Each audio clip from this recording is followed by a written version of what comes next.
do fewer things, but do more important things, and do them more often, and get better at them. And that alone will double your income. The law of 3 will double your productivity starting tomorrow, if you have the discipline to only work on those 3. Number 5 is solve problems and make decisions. Here's a great discovery, and I've worked on this extensively. Your ability to solve problems is usually the critical factor in your promotion, your income, your success, and so on. Every single person, and Lawrence Peter wrote about this in the Peter Principle many years ago, every single person is promoted based on their ability to solve the problems that they meet at their level of responsibility. If you can solve those problems, you keep moving higher. Colin Powell, who I worked with a couple of times, said that leadership is the ability to solve problems. Success is the ability to solve problems. Between you and any goal you have, especially a financial goal, the only thing that stands between you is problems. Your ability to remove the obstacles that hold you back from achieving your financial goals is the critical skill of all. And what is the most important thing that solving problems requires? Thinking. Defining the problems clearly, defining the solutions clearly, picking the most important solution to the most important problem and taking action on it and working on it and expecting it not to work a few times until you finally break it through. One of my favorite stories, which you're familiar with, is Thomas Edison working on the electric light bulb. And the story of it is very interesting. It goes back for years, but bottom line is, after conducting 5,000 experiments, and these were mentioned in the newspapers, a journalist came to him and he said, "Mr. Edison, why do you persist in trying to invent an electric light bulb when everybody knows that man was meant to light their way through life with kerosene lanterns?" He said, "You failed 5,000 times. Is that a good use of resources?" And his answer was this. Remember, he said, "Young man, you don't understand the way the world works. I have not failed at all. I have successfully identified 5,000 ways that will not work, which puts me just 5,000 ways closer to the electric light bulb, and I will have the electric light bulb." It was experiment 11,332 or something like that, where the filament lasted and the light bulb burned all night, and it changed the world. But he said, there's no question. He said, all of success is simply taking away all the ways that don't work until the only way that's left is the way that will. And that's very important for us in business, is to realize every time you make a mistake, you say, hey, that's progress. That's one more way that doesn't work. Number 6, lead by example. Be a role model. This is a key responsibility of leadership, is once you take the roles, once you step to the front, everybody is watching you. You're like in a goldfish bowl, and your job is to be a role model. Finally, a vision is an ideal future picture of the way you want your company to appear 5 years or 10 years from now. It's something that can cause people to give their dedication, their loyalty, their commitment. People can dedicate their lives, their talents, their abilities, their intelligence. And a vision also helps the company decide what they should be doing more of, what they should be doing less of, what is consistent with their philosophy and their values, and what is not.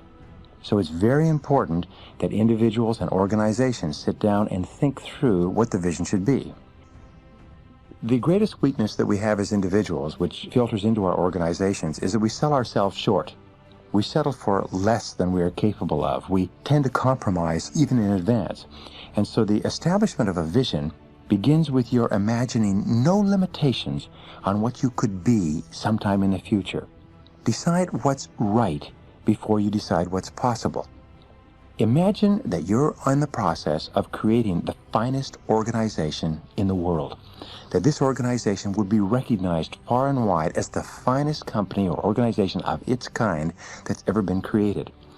So project yourself forward 5 or 10 years. Imagine that your company is now perfect in every respect. It is world class. It is respected by everybody in the industry. It has the finest people, products, processes, and services. What would it look like? What would it stand for? What would people say about it? If people were to come into the company, how would they describe it?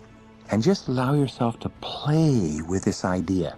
This is called blue sky thinking, and it's practiced by all peak performing executives. They allow themselves to dream and to visualize what the very ideal would be, and then they come back from the future to the present day, and they think, what could we begin to do right now? What steps could we implement? What processes could we commence in order to begin moving step by step to where we want to be sometime in the future? Courage means building within people the sense of personal power that enables them to take action when the outcome is uncertain. Trust is the most important quality of successful organizations, and trust means that people are allowed to make mistakes without being dumped on.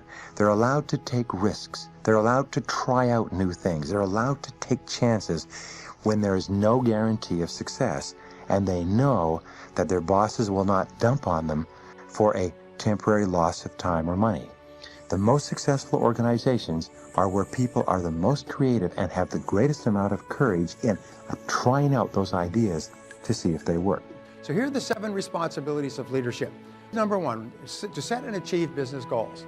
That's what leaders do. That's your responsibility. The number 1 reason why senior executives of Fortune 500 or Fortune 1000 companies are let go, according to Fortune magazine, is called failure to execute, failure to perform. They were hired, they put in that senior position, and they were given marching orders by the board, and they weren't able to deliver the goods. So they were fired, and now we have massive turnover at the really high Fortune 500 level. In every case, they just didn't set and achieve the business goals. Number 2 is to market and innovate. Always looking for faster, better, newer, more original, different, cheaper ways to get the job done more effectively for yourself and your organization. Encouraging people to be creative means encouraging them to come up with ideas and never raining on their parade.